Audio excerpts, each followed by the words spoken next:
복된 주일에 주의 전에 올라오신 모든 분들을 주님의 이름으로 환영하고 축복합니다. 우리 찬송 163장 하나님께 드림으로 예배로 나가겠습니다. 163장 찬송 드리겠습니다.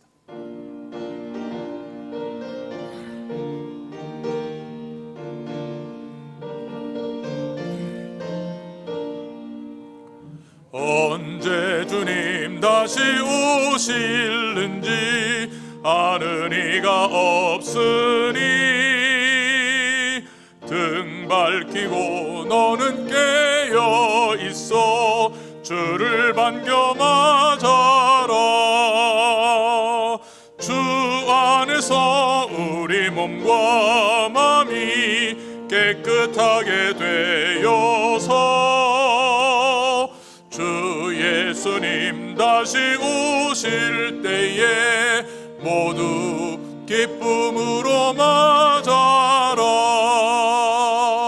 주 오늘에 다시 오신다면 부끄러움 없을까? 잘하였다 주님 칭찬하며 우리 맞아 주실까? 주 안에서 우리 몸과 마음이 되어서 주 예수님 다시 오실 때에 모두 기쁨으로 맞아라. 주 예수님 맡으신 일에 모두 충성 다했나? 내 맘속에 너는 넘칠 때에 영원한 식 얻겠네. 주 안에서 우리 몸과 마음이 깨끗하게 되어서 주 예수님 다시 오실 때에 모두 기쁨으로 맞아라. 주 예수님 언제 오실는지 나 늘 깨어서 주님 맞는 성도 주의 영광 보겠네. 주 안에서 우리 몸과 마음이 깨끗하게 되어서 주 예수님 다시 오실 때에 모두 맞아라. 지금으로부터 주 2021년 3월 14일 주일 낮 예배를 하나님께 드리겠습니다.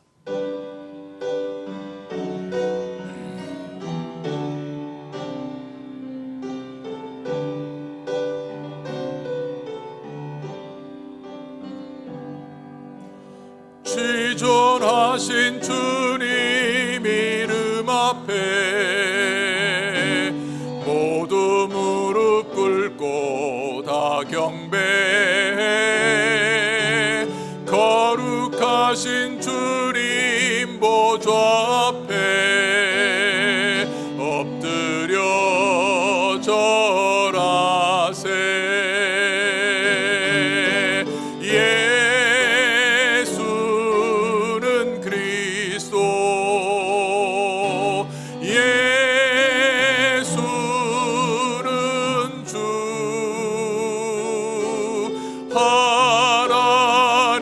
하나님의 영으로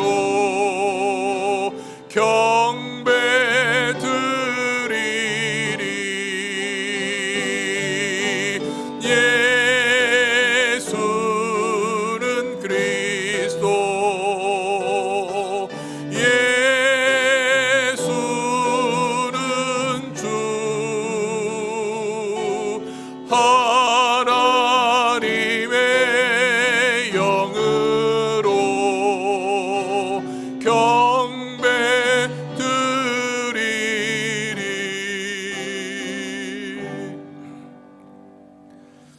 너희 모든 나라들아 여호와를 찬양하며 너의 모든 백성들아 저를 칭송할지어다.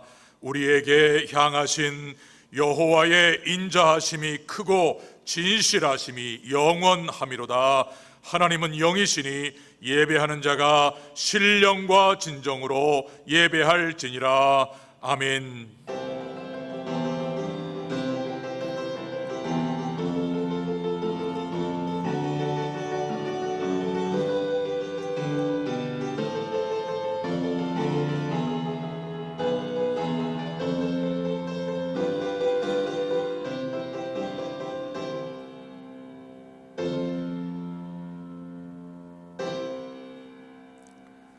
여호와께서 말씀하시기를 오라 우리가 서로 변론하자. 너희 죄가 주홍 같을지라도 눈과 같이 희어질 것이요 진홍같이 붉을지라도 양털같이 되리라. 지금은 거룩하시고 국률이 풍성하신 하나님 아버지 앞에서 신령과 진정의 예배를 드리기 위하여 우리 모두가 하나님과 나만이 아는 죄를 통해 자복하나이다.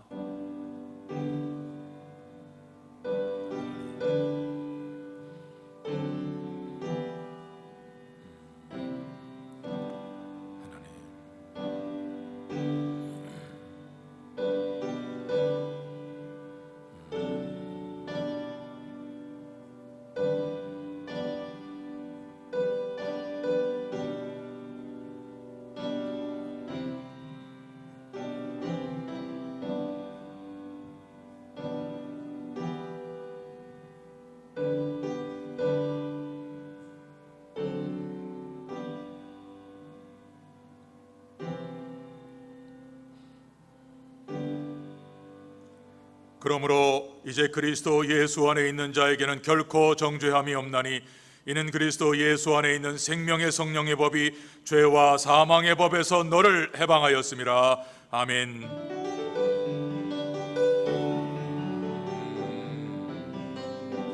찬양하라 내 영혼아, 찬양하라 내 영혼아. 내 속에 있는 것들아 다 찬양하라.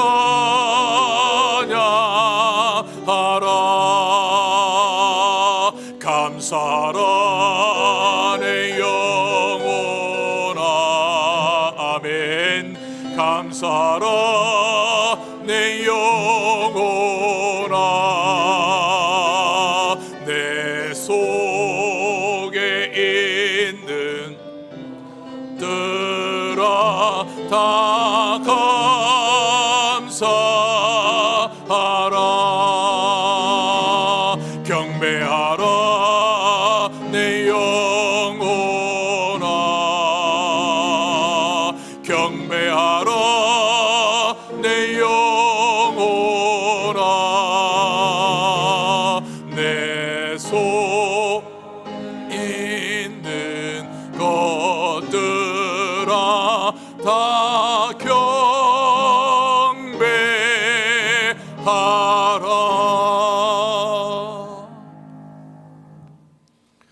여호와여 내가 주께 부르짖으오니 나의 반석이여 내게 귀를 막지 마소서.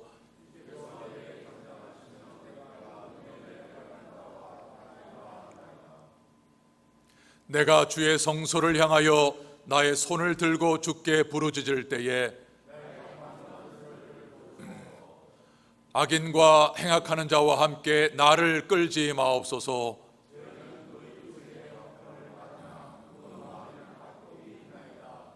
저희는 여호와의 행하신 일과 손으로 지으신 것을 생각지 아니하므로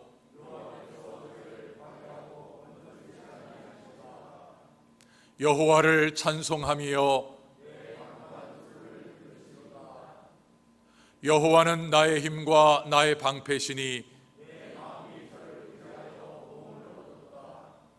여호와는 저희의 힘이시요 그 기름 부음 받은 자의 구원의 산성이시로다. 아멘. 전능하사 천지를 만드신 하나님 아버지를 내가 믿사오며 그 외아들 우리 주 예수 그리스도를 믿사오니 이는 성령으로 잉태하사 동정녀 마리아에게 나시고 본디오 빌라도에게 고난을 받으사 십자가에 못 박혀 죽으시고 장사한 지 사흘 만에 죽은 자 가운데서 다시 살아나시며 하늘에 오르사 전능하신 하나님 우편에 앉아 계시다가 저리로서 산 자와 죽은 자를 심판하려 오시리라. 성령을 믿사오며 거룩한 공예와 성도가 서로 교통하는 것과 죄를 사하여 주시는 것과 몸이 다시 사는 것과 영원히 사는 것을 믿사옵나이다. 아멘.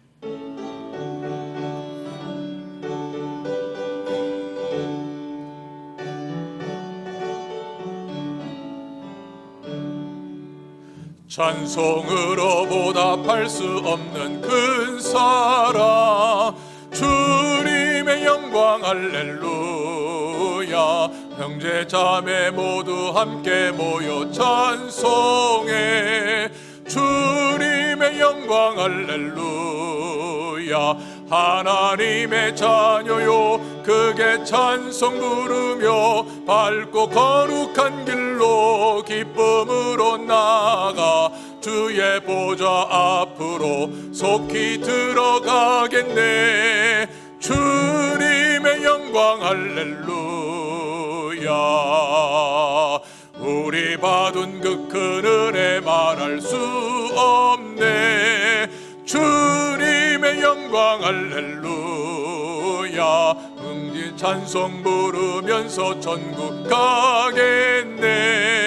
주님의 영광 할렐루야. 하나님의 자녀요 크게 찬송 부르며 밝고 거룩한 길로 기쁨으로 나아가 주의 보좌 앞으로 속히 들어가겠네. 주님의 영광 할렐루야. 잠시 후에 우리 모두 주를 보겠네. 주님의 영광 할렐루야. 영광스런 보좌 위에 거룩하신 주 주님의 영광 할렐루야. 하나님의 자녀요 크게 찬송 부르며 밝고 거룩한 길로 기쁨으로 나아가 주의 보좌 앞으로 속히 들어가겠네. 주님의 영광 할렐루야. 만국 백성 천국에서 소리 높여서 주님의 영광 할렐루야. 응원토록 주의 공로 찬양하겠네. 주님의 영광 할렐루야. 하나님의 자녀요 크게 찬송 부르며 밝고 거룩한 길로 기쁨으로 나아가 주의 보좌 앞으로 속히 들어가겠네. 주님의 영광 할렐루야.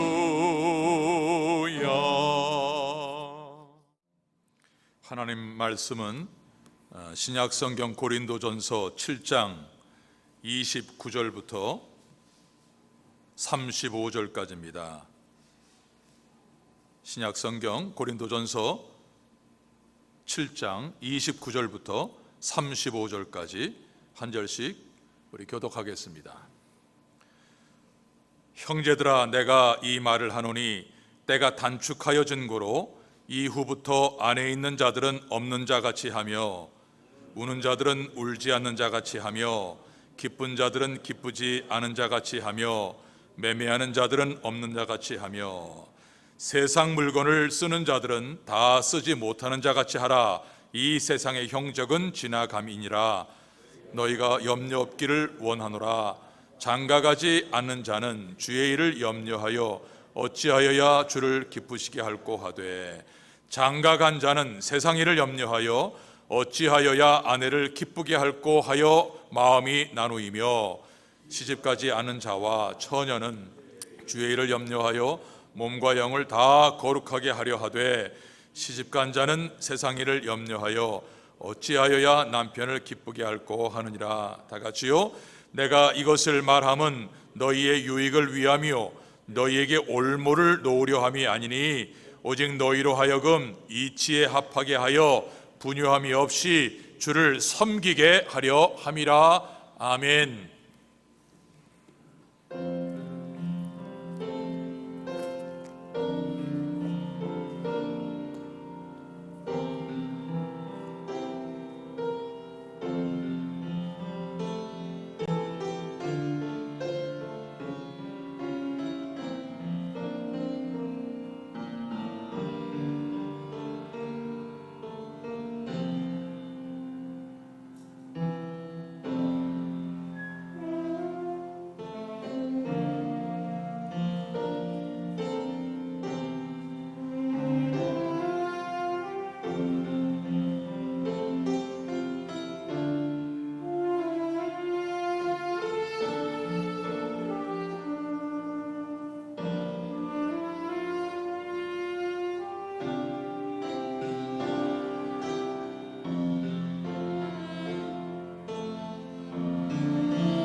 할렐루야, 아멘. 귀한 찬양 감사합니다. 오늘 본문 29절에 보게 되면 형제들아 내가 이 말을 하노니 때가 단축하여진 고로 이렇게 말을 합니다. 오늘 때가 단축하여졌다는 이 말을 다른 번역 성경에서는 때가 얼마 남지 않았다로 번역을 해요. 그래서 우리가 보다 쉽게 이해하도록 오늘 말씀의 제목을 때가 얼마 남지 않았다, 오늘 29절에 나와 있는 말씀처럼 때가 얼마 남지 않았다, 이 주제로 하나님의 말씀을 우리가 듣도록 하겠습니다. R.T. 켄달이라고 하는 사람이 쓴 내일의 기름 부음, 내일의 성령 충만이라고 하는 글에서 사람들이 어제의 기름 부음으로 끝나는 사람이 있고 현재의 기름 부음으로 쓰임 받는 사람이 있고 그것이 앞으로 미래에 대한 기름 부음을 기대하고 사는 사람이 있다. 이렇게 이 기름 부음에 대해서 어제의 사람, 오늘 현재의 사람, 내일의 사람 이렇게 나누어서 설명을 했어요. 가장 불행한 사람이 누구냐? 기름 부음이 어제로 끝나버린 사람, 이 사람이 가장 불행한 사람이라고 우리에게 이야기를 해요. 자, 어제 기름 부음으로 끝났다라고 하는 말이 우리에게 어떻게 나타날까? 그것은 이렇게 나타난답니다. 자기가 하나님 앞에 은혜를 받았고 은사를 받았는데 그것을 다 잃어버리고 남의 것을 부러워하고 남을 판단하고 남을 비난하고 남을 정죄하는 자리에 있다면 그 사람은 이미 기름 부음이 끝난 채로 살아가고 있는 사람이다. 이렇게 얘기를 하고 있습니다. 그러니까 기름 부음이 끝났다 그러면 결국 눈을 자기로 보지를 않고 다른 사람, 옆에 있는 사람, 비난과 판단과 정죄와 반대로 자기는 갖고 있지 못한 것을 갖고 있는 것에 대해서 시기 질투하는 마음, 이러한 마음으로 갖고 살아가는 사람은 이미 어제의 기름 부음으로 끝난 사람이다. 그것을 예를 들어서 설명을 해요. 누구냐면 사울이에요. 사울이 하나님 앞에 부름을 받을 때 성령을 받았습니다. 그래서 그도 예언을 했던 사람입니다. 하나님께서 이스라엘 백성의 주권자로 선택하실 때에 그에게 성령, 기름 부음을 주셨습니다. 그런데 어느 날 그는 하나님의 택하심을 잊어버리고 자기의 영광을 위해서 살기 시작했습니다. 자기의 영광을 위해서 살다가 보니까 하나님의 택함을 받은 다윗을 시기하고 질투하기 시작했습니다. 그때부터 그는 자기가 20년 동안 얼마나 불행한 인생을 살았는지를 모릅니다. 신기한 것은 하나님께서 그가 하나님이 버리셨음에도 불구하고 20년 동안 왕 위에 있었던 것은 과거에 하나님이 은혜를 베푸신 그 은혜에 조그만 것을 붙들고 20년 동안 왕의 자리에 있었다는 겁니다. 사람들은 사울이 왕입니다, 사울이 왕입니다 라고 하지만 하나님은 이미 그를 버리셨습니다. 그가 왕으로 있는 것은 그냥 왕의 자리에 있는 것이지 하나님이 보실 때는 왕이 아니었습니다. 사울은 다윗을 향해서 다윗이 이 나라의 왕이 될 것을 알았어요. 사울은 다윗이 성령이 함께하는 사람인 것을 알았어요. 그리 두려운 거예요. 여러분, 성령의 기름 부음이 어제로 끝난 사람의 특징이 뭐냐 하면 내 주위에 성령의 기름 부음과 하나님의 은혜로 충만한 사람을 보면 나도 하나님 앞에서 겸비해서 저와 같은 기름 부음의 은혜를 사모하면서 믿음의 자리로 나아가겠다 하는 것이 올바른 하나님의 은혜의 모습인데 그것을 시기하고 질투하고 그 다음에 비난하면서 결국 자기 자신도 기름 부음이 끝난 상태인 것을 알면서 그렇게 살다가 그냥 인생을 마감하는 것이죠. 여러분, 여러분에게 성령의 감동, 성령의 부으심, 기름 부음의 은혜, 이런 것들이 나에게 얼마나 있는가, 나에게 지금 이러한 모습이 얼마나 있는가, 그럼 본인이 다 알죠. 다 아는 겁니다. 사람마다 다르고 다 다릅니다. 내가 아니까요. 오늘 성경이 우리에게 이것을 통해서 나타나는 현상을 우리에게 어떻게 말씀하는가? 자, 우리 29절부터 31절까지, 29절부터 31절까지 한번 함께 읽겠습니다. 시작. 형제들아, 내가 이 말을 하노니 때가 단축하여 진고로 이후부터 안에 있는 자들은 없는 자같이 하며 우는 자들은 울지 않는 자같이 하며 기쁜 자들은 기쁘지 않은 자같이 하며 매매하는 자들은 없는 자같이 하며 세상 물건을 쓰는 자들은 다 쓰지 못하는 자같이 하라. 이 세상의 형적은 지나감이라. 첫째로, 때가 얼마 남지 않았을 때에 하나님의 그 기름 부음의 은혜가 있는 사람들의 모습으로 살아가는 이 축복이 뭐냐? 주님이 언제든지 오실 수 있다는 사실을 붙들고 살아라. 이걸 말씀합니다. 자, 주님이 언제든지 오실 수 있다. 지금도 오실 수 있고 수요일 예배 때도 오실 수 있고 언제든지 주님이 오실 수 있다 하는 이 사실을 붙들고 사는 겁니다. 여러분, 성도는 주님이 언제 재림하시나 그 때를 기다리는 것도 중요합니다만은 그것보다 더 중요한 것은 이 때에 종말 의식으로 살아가는 것이 더 중요합니다.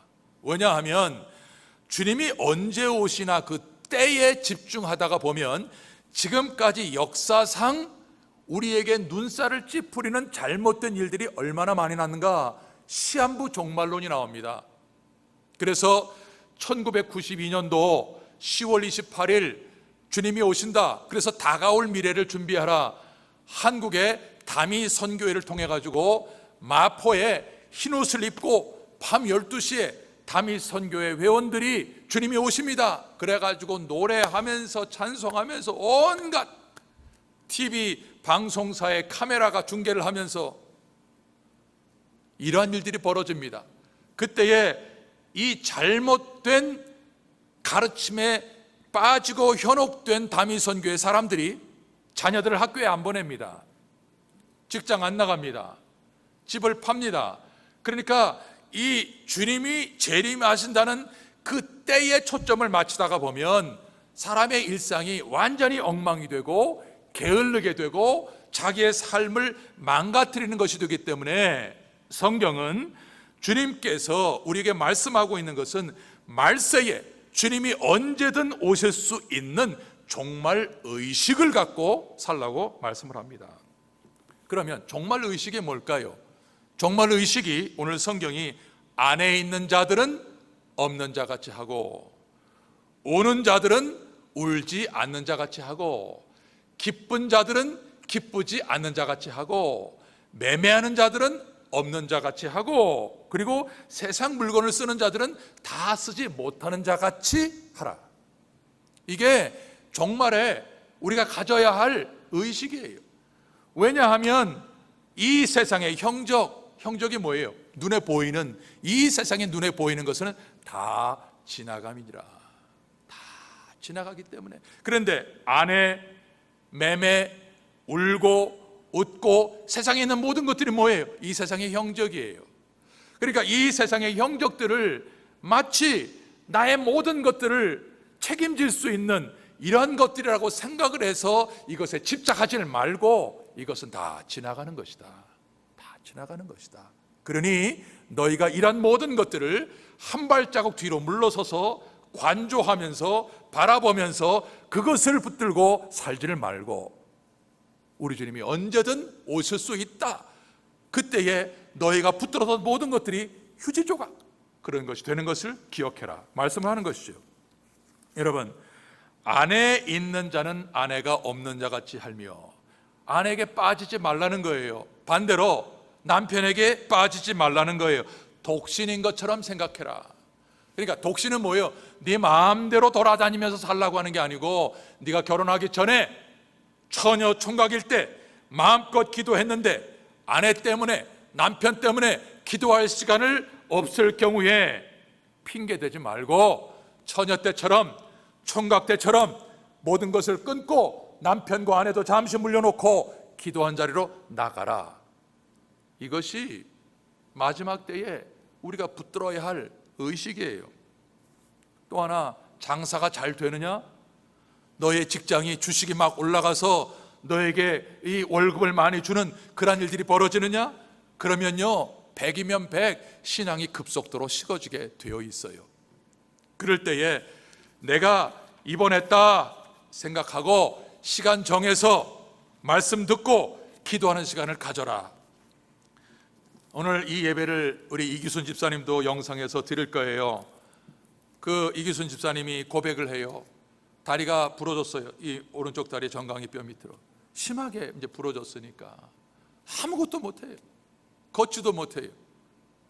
그때에 비로소 다시 한번 주님 앞에 찬송이 모으고 말씀을 읽을 때에 내가 매일 기쁘게 순례의 길 행함은 이 찬송의 의미를 깨닫게 된 거예요. 여러분, 우리 성도님 중에 어떤 분은 과거에 그 건물 4층에서요 엘리베이터를 탔는데 엘리베이터가 없는 공간에 떨어졌어요. 토요일 날 오후에요. 그런데 누가 와서 그 엘리베이터를 누르면 이분은 압사당하는 거예요. 압사당하는 거예요. 그러니까 어떻게 해요? 소리 지르는 거예요. 쏘고 살려달라고 소리 지르는 거예요. 왜냐하면 가만히 있다가 그 밑에 누가 있는지 어떻게 합니까? 엘리베이터 누르면 자기는 죽는 거예요. 그분이 고백하고 간증한 게 뭐냐면, 자기가 그렇게 살려달라고 외치고 도와달라고 부르짖는 모습을 보면서 내가 하나님을 찬양할 때 이렇게 찬양한 적이 없었다는 거예요. 내가 하나님을 믿음으로 나갈 때 이렇게 부른 적이 없었다는 거예요. 그때부터 그분의 찬양이 달라졌어요. 본인이 고백해요. 나는 찬양이 달라졌습니다. 여러분, 우리가 잘 나갈 때는 우리의 신앙이 급속도로 식어져서 굳어져 버려요.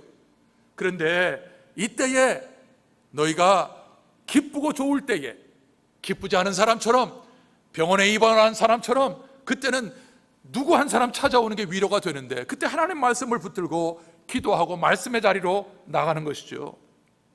왜냐하면 너희가 그때 수고해서 모아놓은 모든 돈이 주님이 오시면 지나가는데 뭐처럼 변하느냐? 휴지예요. 휴지예요, 여러분. 오늘 슬퍼하면서 눈물을 흘리는 사람이 있다면 울지 않는 사람처럼 살아라. 왜냐하면 너희가 지금 울고 있는 그 일이 끝이 아니야. 여러분, 돌아보십시오. 여러분이 지금까지 살아온 인생 중에서 얼마나 절망적인 슬픔, 그런 것이 있었습니까? 그런데 여러분이 그 일로 망하고 죽고 이 세상을 떠나갔습니까? 아니죠. 그때는 견디기 힘들었는데 하나님의 위로와 은혜가 지금 오늘날 나를 이 시간에 있게 한 것이 뭘까요? 하나님의 은혜로 나를 붙들고 있는 것이죠. 그러니까 오늘 우리가 이 세상을 살아가면서 우리가 너무나 많은 이 세상의 일에 집착하다가 보면, 우리가 그 일이 잘 되고 그리 형통하고 하다가 할 때에 내가 교만하게 되면 죄를 짓게 되고, 죄를 지으면 내 모든 것을 다 잃어버리고 빼앗기게 되는, 이러한 모든 눈에 보이는 형적이 지나가는 것인데 이 일에 집착하지 말아라. 오늘 성경이 말씀하는 것이죠. 그런데 여러분, 우리 모두가 다 이 모든 일들에 자유롭습니까? 아니에요. 누구도 자유롭지를 못해요. 우리는 다 이 세상의 일에 집착하며 살아요. 다 집착하며 살아요. 근데 성경은 집착하며 사는 것에 대해서 그렇게 나무라지 않아요. 그러면서 너희가 지나치게 집착하지를 말고 거리를 두어 주님께서 언제든 오실 일을 준비하면서 살아가야 한다. 그래서 배운 사람은 배우지 못한 사람처럼, 돈과 권력이 있는 사람은 그런 것이 없는 사람처럼, 집이 있는 사람은 집이 없는 사람처럼, 고급차를 타고 다니는 사람은 그런 것이 없는 것처럼. 여러분, 어제 제가 한국 그 뉴스 중에요, 지금 브라질이 미국을 제치고 코로나 확진자와 사망자가 지금 세계 탑을 달리고 있는 그 사실을 한 6분 정도의 한국 그 방송에서 리포트를 방영을 한 것을 봤어요. 근데 그 방영을 한 그 무대가 어디냐면 파라이소 폴리스라고 하는 그 파벨라가 많은 그곳에 들어가서 이제 했어요. 그리고 이제 빈 건물에 들어가서 사람들이 인터뷰하고 했는데 참 제가 마음이 안타깝고 부끄럽고 죄송한 그러한 내용을 봤어요. 뭐냐 하면 이분들이 이제 인터뷰를 하는데 나는 지금 1해알 2해알이 없습니다. 1해알 2해알로 가지고 우리의 기적이나 뭐 이런 걸 사야 되는데 돈 벌 곳이 없습니다. 그런 얘기를 인터뷰를 하는데요, 여러분들은 잘 모르겠는데 저는 이제 차를 몰고 길을 가다가 신호등이나 혹은 이런 데 사람이 와서 달라 그러면 저는 겁이 덜컥 나요. 이 사람이 불쌍하다, 좀 도와줘야 되겠다 하는 마음이 아니고 이 사람이 나를 어떻게 해하려고 하는 게 아닌가, 이런 마음이 들어가지고 빨리 그 자리를 피하려고만 했지, 실질적으로 물론 안 그런 사람도 있지만 많은 사람들이 너무나 어렵게 살아가고 있는 사람들이 많은데 나는 그저 내 생각으로 저 사람이 나를 해칠 거야, 저 사람이 나에게 코로나 뭐 어떻게 할 거야, 이런 내 중심적인 생각을 가지고 그 사람을 밀쳐내고 마음으로 그냥 빨리 도망가기에 바쁘고 이러한 마음으로 살았구나. 저 사람도 가정이 있는 사람이고 저 사람도 자식이 있는 사람이고 지금 형편이 어려워가지고 길거리에서 자고 구걸에서 사는 사람에 불과한 것이지. 어제 봉이치료에 한번 나갔는데 그 프라치스에, 아마 그분은 제가 한두 번 본 사람 같은데 어느 거린인데 그 프라치스 중간에 무릎을 딱 꿇고 길에 다니는 사람 앞에 손을 들고 무릎을 꿇고 도와달라는 거예요. 그러니까 차가 오는데, 왜냐하면 자기를 다 외면하고 그냥 물리치니까 이 사람이 이제 방법이 없으니까 차도로 나와가지고 무릎을 꿇고 손을 들고 도와달라고 하는데 나를 포함해서 서서 도와주는 사람이 없었어요. 여러분, 우리가 이 세상을 이 마지막 때에 살아가는 게 만만치 않아요. 이때에 이러한 상황 속에서 내가 무엇을 갖고 살았다, 내가 어떠한 것을 누리며 산다, 이런 것이 아니고 정말 하나님 앞에서 내가 영적으로 분명히 살아있는 믿음의 사람이냐 하는 믿음의 본질을 갖고 있는 이 영적인 내공, 이것을 하나님께서 우리에게 요구하시는 거예요. 여러분, 영적인 내공이 있다라고 하는 말은 뭐냐면 한 가지 사건에 웃고 한 가지 사건에 울고 일희일비하면서 낙심했다가 깔깔거렸다가 낙심했다가 깔깔거리지 않고 나는 하나님 앞에서 살아있다. 하나님 앞에 살아있다. 하나님이 예수님을 이 땅에 보내신 것은 나를 구원하기 위해서 보내셨고 더 풍성한 생명을 주시기 위해서 이 땅에 보내셨다. 이 기본의 전제를 붙들고 나는 이 생명을 받은 사람이다 라고 붙들고 살아가는 것이 우리의 믿음의 본질을 붙들고 살아가는 사람이죠.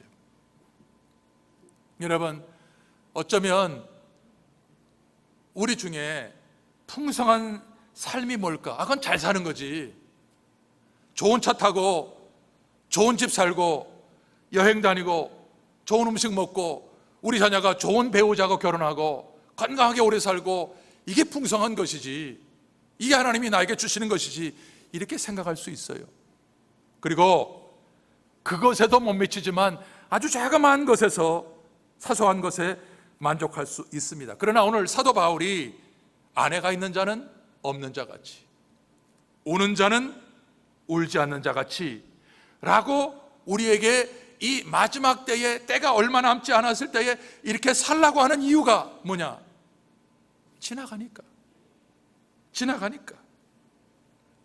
여러분, 지나가서 이 종말이 오기 전까지의 이 시간, 이 때가 마지막 때인데 이 때가 지금 단축되었다. 이 때가 단축되었다. 종말이 가까웠다라고 하는 것이죠. 여러분, 저와 여러분들은 지금 구원의 완성을 맛보지 못했습니다. 우리 영혼은 구원을 받았지만 우리의 육체는 구원을 받지를 못했습니다. 그래서 우리가 죽잖아요.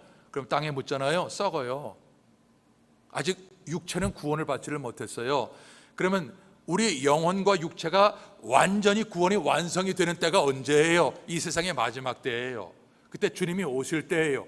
주님이 오시면 우리의 몸이 부활해요. 그래서 우리의 몸도 구원받아요. 그래서 이 마지막 때를 살아가는 지금 이 때가 뭐 하는 때냐? 우리의 구원이 완성이 되어지는 그러한 때예요. 그러니까 이 구원의 완성이 되어지는 마지막에 부활 때에는 어떤 일이 벌어지느냐? 그때는 시집도 아니 가고 장가도 아니 간다. 그때는 천사와 같을 것이다. 왜요?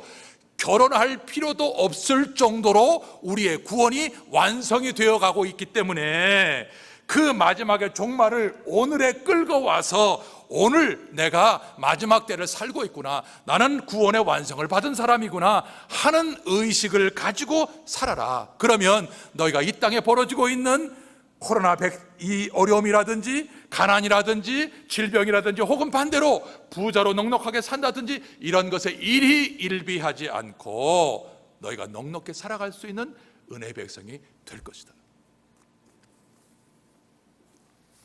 여러분, 오늘 우리 모두에게 하나님께서 주신 은혜가 얼마나 큰지를 모릅니다. 그런데 오늘 주님께서 우리에게 주시는 이 말씀을 통해서 깨닫는 것이 뭐냐 하면, 오늘 우리 주변에 우리의 곁을 떠나간 분들이 너무나 많이 있습니다.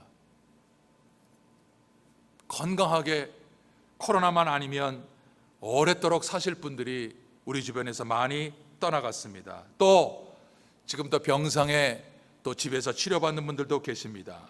아니, 우리 모두의 남은 시간이 점점 짧아지고 있습니다. 그렇다면 이런 모든 일들에 대해서 우리가 낙심하거나 슬퍼하거나 주님 언제 오시나,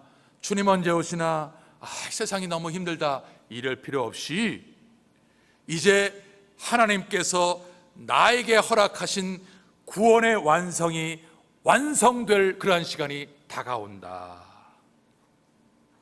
기억하십시오. 그래서 때가 얼마 남지 않았다라고 하는 말은 나의 구원이 완성될 시간이 얼마 남지 않았다. 그래서 이 남은 때 이 세상의 일들을 도피하며 도망가는 것이 아니라 오히려 성도가 마음을 모아 사랑과 선행을 격려하라고 말씀하시기를 또 약속하신 이는 미쁘시니 우리가 믿는 도리의 소망을 움직이지 말며 굳게 잡고 서로 돌아보아 사랑과 선행을 격려하며 모이기를 피하는 어떤 사람들의 습관과 같이 하지 말고 오직 권하여 그날이 가까움을 볼수록 더욱 그리하자. 이게 히브리서 10장 23절에서 25절의 말씀입니다. 성도 여러분, 지금 미국과 한국 두 나라의 코로나 1년을 지내면서 기독교인들을 상대로 한 통계가, 아주 암담한 통계가 뭐냐 하면, 그동안 교회 나오던 성도가 코로나로 말미암아 40%가 교회를 안 나와요. 코로나가 종식이 돼도 교회 안 나온다는 사람이 40%예요. 40%가 안 나와요. 10명 중에 4명은 안 나온다는 거예요. 어쩌면 여러분, 오늘 주일이 딱 1년 되는 주일입니다. 무슨 1년 되는 주일이냐? 우리가 예배를 근 1년간 영상 예배로 드리기 시작한 날이 3월 22일 주일인데요. 3월 21일이 다음 주일인데 그때부터 시작돼서 1년 동안 우리가 영상 예배로 드리면서 현장 예배를 아울러서 드리고 있다가 보니까 사람들이 이게 유스트가 돼버린 거예요. 이게 습관이 돼버린 거예요. 그래서 교회 나가는 게 오히려 어색하고, 옷을 갈아입고 정리하고 준비하고 하나님 앞에 나가는 것이 어색하게 되어서 모이고 마음을 모으고 사랑하고 협력하는 이러한 것들이 완전히 이상하게 되어버린 모습, 비정상이 정상의 자리를 차지하고 있는 이러한 모습 아닙니다. 오늘 성경이 오늘 우리에게 말씀하는 것을 꼭 기억하면서 언제든 주님이 오실 수 있다라고 하는 사실을 기억하며 살아야 되는 것입니다. 자, 한 가지 더 보게 되면 이렇게 말씀을 합니다. 자, 우리 32절부터 35절을 보겠습니다. 32절부터 35절 시작. 너희가 염려 없기를 원하노라. 장가가지 않은 자는 주의 일을 염려하여 어찌하여야 주를 기쁘시게 할꼬 하되, 장가간 자는 세상 일을 염려하여 어찌하여야 아내를 기쁘게 할꼬 하여 마음이 나누이며, 시집가지 않은 자와 처녀는 주의 일을 염려하여 몸과 영을 다 거룩하게 하려 하되, 시집간 자는 세상 일을 염려하여 어찌하여야 남편을 기쁘게 할꼬 하느니라. 내가 이것을 말함은 너희의 유익을 위함이요 너에게 올무를 놓으려 함이 아니니, 오직 너희로 하여금 이치에 합하게 하여 분유함이 없이 주를 섬기게 하려 함이라. 아멘. 자, 그러면 한 가지 더 우리에게 말씀하시는 그 말씀이 뭘까요? 내가 때가 이제 단축하여진 때에 너희의 가정생활에 대해서 말씀한다. 이 이유는 너희가 이치에 합하게 하고 분유함이 없이 주를 섬기도록, 그러니까 예수를 품위 있고 헷갈리지 않고 주님을 섬기게 하기 위해서 내가 이 말을 한다 하면서 결혼을 말씀하세요. 결혼에 대한 것. 자, 여러분, 우리가 이 세상에서 얻는 행복 중에 가장 큰 행복이 뭘까요? 그것은 결혼을 통해서 가정에서 얻는 행복이 정말 우리가 얻는 행복 중에 가장 큰 행복, 기쁨일 거예요. 그런데 바울은 형제들에게 할 수 있으면 결혼 생활을 포기해서라도 주님을 섬기라고 말씀을 해요. 이게 무슨 말이냐? 할 수만 있으면 결혼을 포기해서 주님을 섬기라고. 그런데 이 말씀은 아주 특별한 경우에 말씀하는 거예요. 여러분, 영국의 성공회의 목사님 중에 존 스타트 목사님이라고 하는 우리 기독교의 아주 좋은 글을 쓰신 목사님이 계셔요. 이분은 주님을 좀 더 잘 섬기기 위해서 세 가지를 포기했어요. 첫째, 학문의 길을 포기했어요. 둘째, 결혼을 포기해서 독신으로 살았어요. 셋째, 출세의 길을 포기했어요. 이 존 스타트 목사님은 케임브리지 대학을 우등으로 졸업했기 때문에 주변에 있는 사람들이 야, 너는 교수가 되라 하고 학문의 길을 요청을 했는데, 나는 주님 잘 섬기기 위해서 학문의 길을 포기한다. 나는 주님을 더 잘 섬기기 위해서 결혼하지 않고 독신으로 살겠다. 그리고 그는 성공회 안에서 대주교가 될 수 있는 출세의 길이 있었지만, 그는 평목으로 살았던 이유는 주님을 더 잘 섬기기 위해서예요. 또 한 사람은 헨리 나우엔이라고 하는 사람이 있어요. 이 사람은 신학적으로 우리하고 조금 맞지 않아요. 그러나 이 사람은 천주교 예수의 신부예요. 그리고 하버드 대학 교수였어요. 근데 이분이 교수직을 포기하고 장애인들이 모여있는 라리시라고 하는 공동체에 들어가서 평생 그들을 섬기다가 세상을 떠났어요. 이유가 뭐냐면, 자기가 하버드 대학교에서 종교학 교수로 가르치는데 맨날 가르치고 맨날 연구하는 게 뭐냐면, 지금 21세기에 현 신학 사조의 새로운 것이 뭐냐, 이러한 신학의 새로운 사조만 갖고 공부하지 그것 갖고 한 명의 영혼도 살리지 못하는 것을 딜레마를 받게 된 거예요. 새로운 신학 사조만 공부하지, 연구하지, 그것 갖고 한 명의 영혼도 살리지 못하는 것을 깨닫고 그가 라리시 공동체로 들어가서 죽기까지 거기 살았어요. 여러분, 이러한 사람만 있습니까? 아니에요. 제가 뉴욕에서 5년 교회를 섬길 때에 지금 장로님이 된 젊은 장로님이 한 분 있어요. 이분은 98년도 한국에 IMF가 터지면서 도망오듯 쫓겨와가지고 거기에서 은혜를 어마어마하게 받았어요. 뭐 사도 바울처럼 받았다 이건 아니지만 그래도 정말 하나님께서 그 사람을 사랑하셔서 극적으로 은혜를 받게 하셨어요. 극적으로 은혜를 딱 받고 나니까 그때부터 이 사람의 삶이 완전히 바뀌어졌습니다. 어떻게 바뀌어졌냐면 오른쪽 주머니는 11조를 넣는 주머니, 왼쪽 주머니는 한 사람의 영혼이라도 구원하기 위해서 전도하는 데 필요한 전도비 두 주머니를 딱 분간을 했어요. 그래서 그때부터 전도를 하는데 누구를 전도하느냐? 미국 뉴욕에 온 유학생들을 전도하는 거예요. 이 유학생들을 와서 전도를 하는데 이 유학생들은 신분이 없으니까 이 사람들을 위해서 핸드폰을 자기 이름으로 놔주면서, 그러니까 이 아이들이 그냥 말없이 고국으로 돌아가 버리고 하면서 이 모든 손해를 다 보면서 얼마나 많이 했는지 몰라요.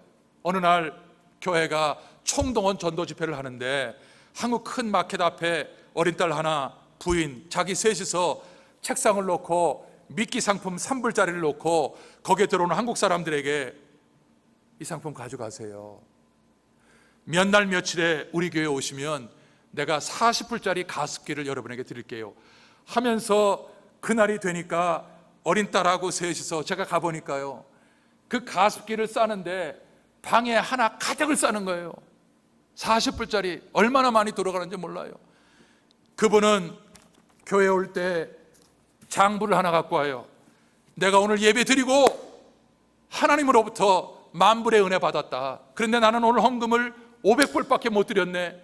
오늘 내가 하나님 앞에 9,500불 빚지고 돌아간다. 매주일 그런 식이에요. 매주일 하나님께 받은 은혜가 얼마나 큰지 나는 오늘도 마이너스 인생을 살고 간다. 그분이 하는 얘기가 뭐냐면, 제가 물어봤어요. 딸이 너무나 예뻐요. 제가 그 아이를 5살 때부터 봤는데, 집사님 아이를 좀 더 낳지 왜 아이를 안 낳습니까? 그랬더니, 목사님 내가 은혜 받고 나서 하나님 앞에 전도를 위해서 내가 아이를 더 갖지 않겠습니다. 그렇게 고백을 하는 사람을 제가 옆에서 함께 몇 년 동안 같이 지냈습니다. 여러분, 이 세상에서 하나님 앞에 정말 아름답게 믿음의 족적을 남겼던 사람은 자기가 누리고 싶은 것 다 누리고, 자기가 하고 싶은 말 다 하고, 자기가 쓸 수 있는 시간 다 쓰고, 그렇게 해서 한 사람은 한 사람도 없고요. 자기가 은혜 받고 나니까 다른 영혼들이 너무나 귀해서 자기 것 다 포기하고 자기 것 내려놓고 옥합을 깨고 그렇게 살던 사람들이 하나님 앞에 아름답게 쓰임받은 사람이에요. 그 가운데 누가 있느냐? 결혼을 포기한 거예요. 결혼을 포기한 거예요. 여러분, 가정이라고 하는 것이 얼마나 우리를 안정시킵니까? 여러분, 제가 가끔 말씀드립니다마는, 여러분 자식을 낳으면 여러분 자식이 주는 기쁨이 얼마나 큽니까? 예? 세상에 그 고통과 그 근심과 염려를 갖고 집에 들어와도 자식을 하나님께 주신 그 통에서 얼마나 큰 위로를 받습니까? 그런데 오늘은 성경이 그러면 우리를 독신으로 살라고 말씀하느냐? 그게 아니에요. 어떤 사람들은 특별한 목적을 위해서 자신의 결혼도 포기하고 자신의 사사로운 삶을 포기하고 온전히 주님 앞에 드릴 수 있는 사람이 필요하다. 믿음의 용사가 필요하다. 여러분, 천주교의 신부, 수녀들은 결혼 안 하잖아요. 이게 우스개 얘기예요. 이 세상의 모든 사람이 신부가 되고 수녀가 되면 이 세상의 종족은 어떻게 남깁니까? 예? 결혼하지 않는 사람들이 신부가 수녀가 얼마나 아름다운 길이라고 해서 모든 우리가 다 그런 길로 간다면 이 땅에 종족은 어떻게 남겨요? 이건 잘못된 거죠. 그러니까 특별한 일을 위해서 자기의 사적인 생활을 포기하고 자신의 삶을 전적으로 헌신할 수 있는 믿음의 용사가 필요하다. 그래서 34절에 시집가지 않는 자와 처녀에 대해서 무슨 말씀을 하세요? 얘들아, 너희가 결혼하면 모든 것이 끝이 아니야. 여러분, 여자가 결혼하면 끝일까요? 아닙니다. 그때부터 새로운 관계가 어마어마하게 시작됩니다. 여러분, 브라질은 그래도 좀 덜한데 한국에서 여자가 결혼하면 한 남자하고 결혼하는 것으로 끝납니까? 천만의 말이에요. 그 남자가 있도록 만든 시부모가 있어요. 그 시부모의 친척들이 있어요. 사돈의 팔촌이 있고 친구들이 있어요. 이 사람들하고 관계를 맺어야 되는 게 여자예요. 그래서 이 사람들에게 관계를 잘 못 맺으니까 고부 갈등이 생기고 남편과의 갈등이 생기는 것이 한국 결혼한 여자들의 대부분의 여자들이에요. 그러면 그걸로 끝납니까? 10달이 지나면 애가 나와요. 애가 나오면 관심 못 가져요. 애 하나 키우는 거에 관심을 집중해요. 우리 교회도 그래요. 저희들도 그래요. 애를 낳으면 다른 사람과 관계 못 가져요. 그러면 주님과의 관계를 어떻게 갖습니까? 결혼해서 시부모, 시집 친척, 친가, 친구들, 애 관계, 하나님과의 관계 잘 못 가져요. 자, 그럴 때에 야, 내가 이렇게 하고 나니까 주님을 제대로 섬기지 못하네. 은혜 받고 나니까 내가 지금 내 상황이 이렇게 됐네. 낙심할 필요가 없는 거예요. 저도 개인적으로 어떠한 그 아프리카나 이런 데에서 복음을 전하는 선교사님 중에 의사 선교사님이 있는데 그 의사가 영적으로 육적으로 얼마나 도움이 되는지 몰라요. 저도 그 생각이 들어요. 야, 나도 말씀을 전하는 목사와 육신의 병을 고치는 의사가 됐다면 얼마나 좋을까. 그러나 이제 내가 나이가 60이 넘어서 이제 내가 무슨 공부할 수도 없고 그런 마음을 갖게 되는 것이지요. 그러면 오늘 우리에게 주시는 말씀의 핵심이 뭐예요? 참으로 자신의 삶을 천사보다 아름답게 산 사람들은 무언가 다른 사람의 영혼을 살리고 하나님 앞에 드리기 위해서 자기의 귀한 옥합을 깨뜨려 헌신한 사람들이라고 하는 것을 말씀하는 것이죠.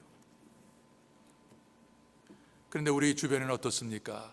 다 쓰지 못하면 악을 바등하면서 우린 다 써야 돼요.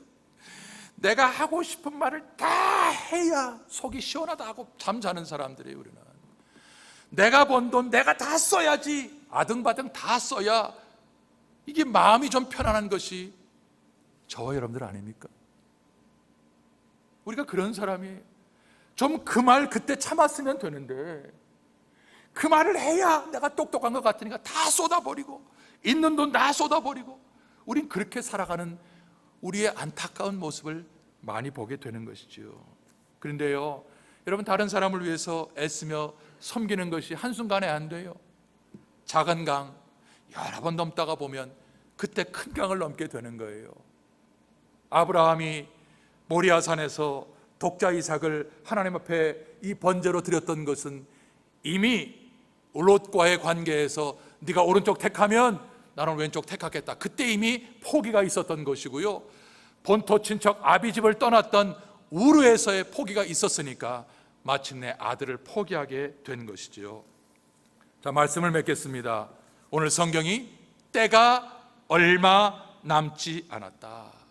이때에 주님의 재림이 언제 오든 그 주님을 맞이할 수 있는 종말 의식으로 살아가는 것은 이 땅에 있는 것들 집착하지 말고 주님께서 바라보게 하신 그 은혜의 영원한 우리의 생명의 구원을 미리 앞당겨서 지금 살아라.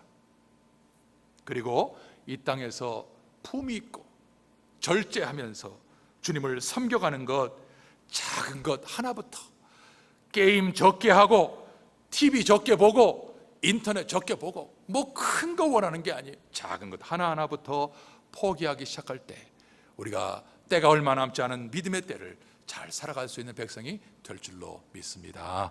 아멘. 기도하겠습니다. 하나님, 우리 아버지 고맙습니다.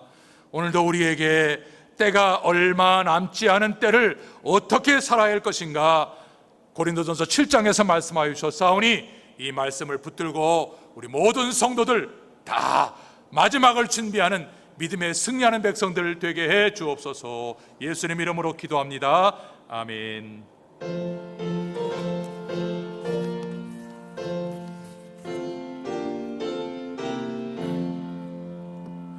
어두운 밤 시되리니 내 직분 지켜서 찬이슬 맺힐 때에 즉시 일어나 해 돋는 아침부터 힘써서 일하라. 일할 수 없는 밤 속히 오리라. 어두운 밤시 되리니 내 직분 지켜서 일할 때 일하면서 놀지 말아라. 낮에는 골몰하나 쉴 때도 오겠네. 일할 수 없는 밤이 속히 오리라. 어두운 밤시 되리니 내 직분 지켜서 지는 해 비킨 볕에 힘써 일하고 그 빛이 닿여서 어둡게 되어도 할 수만 있는 대로 힘써 일하라.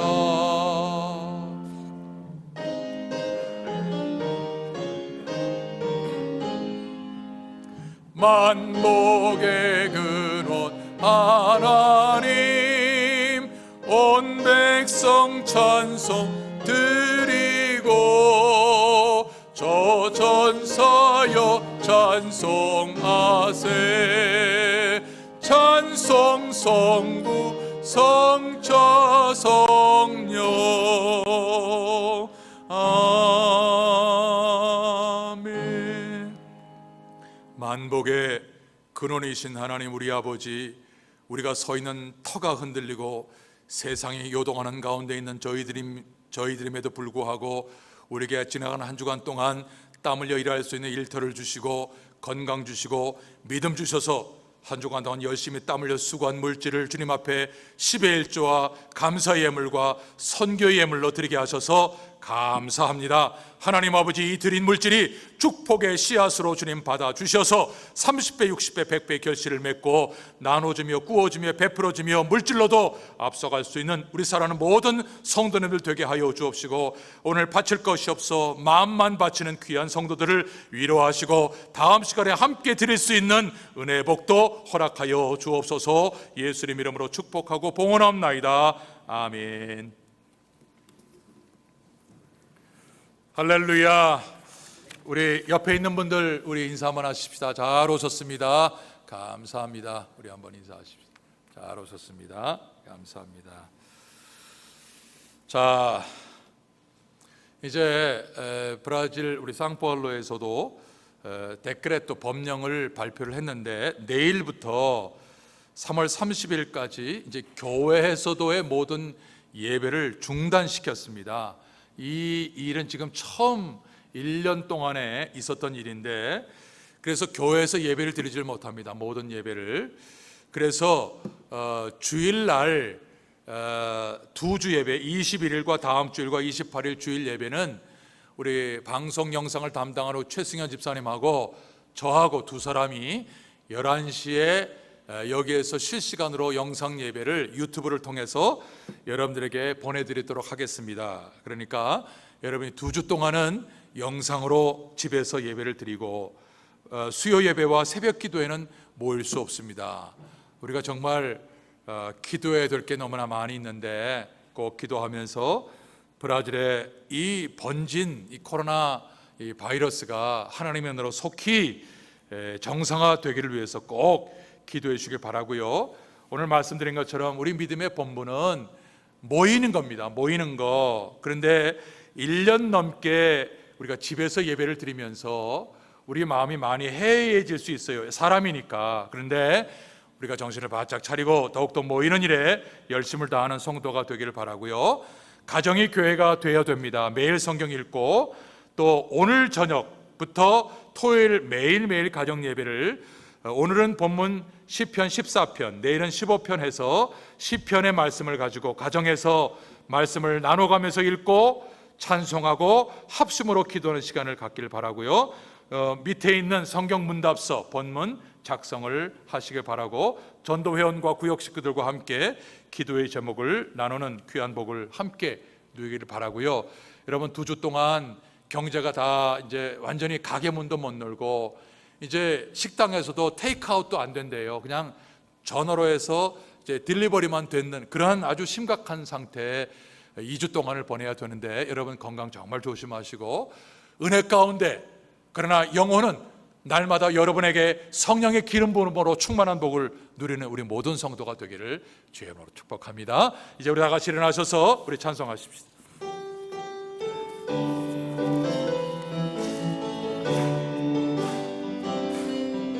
주 하나님 독생자 예수 날 위하여 오시었네. 내 모든 죄 다 사시고 죽음에서 부활하신 나의 구세주, 그 언젠가 주 뵐 때까지 주를 위해 싸우리라. 승리의 길 멀고 매도 주님께서 나의 앞길 지켜주시리. 살아계신 우리의 주, 살아계신 주, 나의 참된 소망, 걱정 근심 전혀 없네. 사랑의 주네 갈 길 인도하니 내 모든 삶의 기쁨 늘 충만하네. 살아계신 주, 나의 참된 소망, 걱정 근심 전혀 없네. 사랑의 주네 갈 길 인도하니 내 모든 삶의 기쁨 늘 충만하네. 오늘 이 시간에 몸이 아프신 분들은 믿음으로 환초에 손을 얹고, 기도의 제목이 있은 분들은 손을 얹고 가슴에 손을 얹고 기도하겠습니다. 하나님 아버지, 오늘 먼저 이 시간에 나오고 싶지만 병상에서 또 사고로 또 질병으로 고통 중에 누워 계신 우리 성도님들이 있습니다. 주님, 그곳에 주님 찾아가 주심을 믿사오니 주님 피 묻은 손으로 안수하여 주시고 치료의 광선을 비춰주셔서 속히 건강이 회복되어 주께서 부르신 부름에 합당하게 쓰임받을 수 있는 영과 육에 강건하게 치료받는 은혜의 역사가 있게 도와주옵소서. 오늘 이 시간에 믿음으로 환처에 손을 얹었습니다. 주의 은혜가 충만하게 하시고 저가 채찍에 맞음으로 우리가 나음을 입어도다 말씀대로 치료와 회복이 이루어지는 우리 모든 살아가는 성도가 되게 하여 주옵소서. 이 시간 내가 나사렛 예수의 이름으로 명하노니 모든 병만은 묶음을 놓고 떠나갈지어다. 하나님의 치료와 회복이 우리 모든 성도에게 임할 줄로 믿사옵고, 이 시간에 기도의 제목이 있고 또 중보의 기도의 제목이 있고 주님 앞에 간절한 마음으로 호소하며 기도하는 우리 사람 모든 성도님들의 기도에 응답하여 주시고 길을 열어주시고 주의 말씀대로 살아갈 때에 형통한 삶을 누리는 우리 모든 성도가 되게 하여 주옵소서. 지금은 우리 주 예수 그리스도의 은혜와 하나님 우리 아버지의 사랑과 성령의 교통하시며 충만하심이 하나님을 예배하고 돌아가는 거룩한 성도들의 심령과 기도의 제목 위에 이 시간도 가정에서 하나님을 예배하는 성도님들과 주의 몸된 서울재단 위에 지금부터 영원토록 함께 있을지어다.